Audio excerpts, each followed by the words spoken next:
सम्राट चौधरी के नाम पर मोदी, शाह और नीतीश ने लगाई अंतिम मोहर। बिहार में बदलने वाली है सत्ता की तस्वीर, सम्राट बनेंगे अगले सीएम। सत्ता की नई कहानी लिखने की तैयारी, सम्राट पर क्यों टिक रहा मोदी और शाह का भरोसा। आखिर कैसे मोदी शाह की आंखों का तारा बन गया सम्राट चौधरी। बिहार की राजनीति इन दिनों एक बड़े बदलाव के दौर से गुजर रही है। लगभग 2 दशकों तक राज्य की सत्ता के केंद्र में रहने वाले नीतीश कुमार ने जब राज्यसभा चुनाव के लिए नामांकन दाखिल किया, इस साफ संकेत मिल गया कि बिहार में नेतृत्व परिवर्तन की प्रक्रिया शुरू हो चुकी है। इस फैसले के बाद अब सबसे बड़ा सवाल यही है, बिहार का अगला मुख्यमंत्री कौन होगा। राजनीतिक गलियारों में जिस नाम की सबसे ज्यादा चर्चा हो रही है वो है बिहार के डिप्टी सीएम सम्राट चौधरी। दरअसल बिहार विधानसभा चुनाव में भाजपा 89 सीटों के साथ सबसे बड़ी पार्टी बनकर उभरी थी। ऐसे में पार्टी के भीतर लंबे समय से ये मांग उठ रही थी कि अब मुख्यमंत्री पद भाजपा के पास होना चाहिए।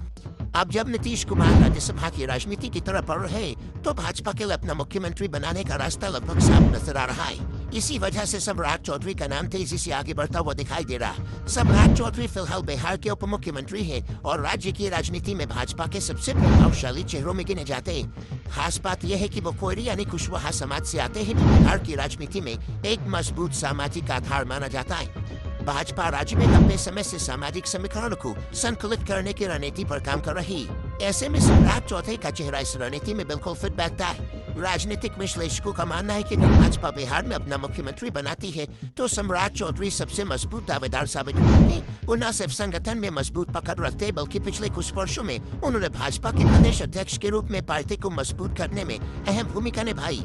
सम्राट चौधरी की राजनीतिक यात्रा भी काफी दिलचस्प रही। उन्होंने राजनीति की शुरुआत अपने पिता और वरिष्ठ नेता सपनी चौधरी की विरासत से की थी। शुरुआती दौर में वो अलग अलग दलों में रहे, लेकिन बाद में भाजपा से जोड़कर उन्होंने राज्य की राजनीति में अपनी मजबूत पहचान बना ली।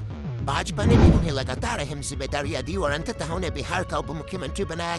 अब जब बिहार की राजनीति नए मोड़ पर खड़ी है तो सम्राट चौधरी का नाम मुख्यमंत्री पद की रेस में सबसे आगे माना जा रहा है। राजनीतिक सूत्रों का कहना है कि भाजपा नेतृत्व भी राज्य में कैसे नीति को आगे लाना चाहता है जो संगठन के साथ साथ सामाजिक समीकरण को भी मजबूत कर सके।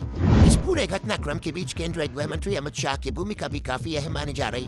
राज्यसभा नामांकन के दौरान अमित शाह खुद पटना पहुंचे और नीतीश कुमार के साथ नजर आए। इससे ये भी संकेत मिला कि एनडीए के भीतर अभी भी रणनीतिक तालमेल बना हुआ है और सभी बड़े फैसले केंद्रीय नेतृत्व की सहमति से लिए जा रहे हैं। हालांकि नीतीश कुमार के इस फैसले से जेडीयू के भीतर कुछ असंतोष भी देखने को मिला है।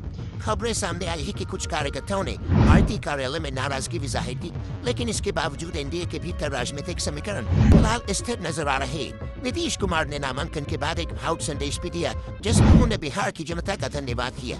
उन्होंने कहा कि 2 दशकों से अधिक समय तक जनता ने उन पर भरोसा जताया और उसी विश्वास के बल पर उन्होंने राज्य की सेवा की। यह बयान इस बात का भी संकेत माना जा रहा है कि वो अब धीरे धीरे सक्रिय राज्य की राजनीति से बना सकते हैं। इसी बीच ये भी चर्चा तेज हो गई है कि जेडीयू में उनके बेटे निशांत कुमार को राजनीति में लाने की तैयारी शुरू हो सकती है। कई राजनीतिक विश्लेषकों का मानना है कि यह कदम जेडीयू को भविष्य में एकजुट रखने की रणनीति का हिस्सा हो सकता है। लेकिन इन सब चर्चाओं के बीच सबसे बड़ा सवाल अब भी यही है कि बिहार का अगला मुख्यमंत्री कौन होगा।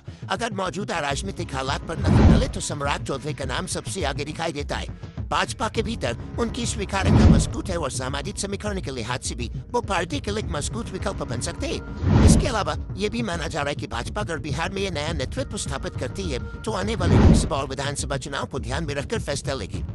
ऐसे में एक युवा और आक्रामक नेता के रूप में सम्राट चौधरी पार्टी की रणनीति में फिट बैठते हैं। कुल मिलाकर बिहार की राजनीति इस समय ऐसे मोड़ पर खड़ी है जहाँ से एक नया अध्याय शुरू हो सकता है।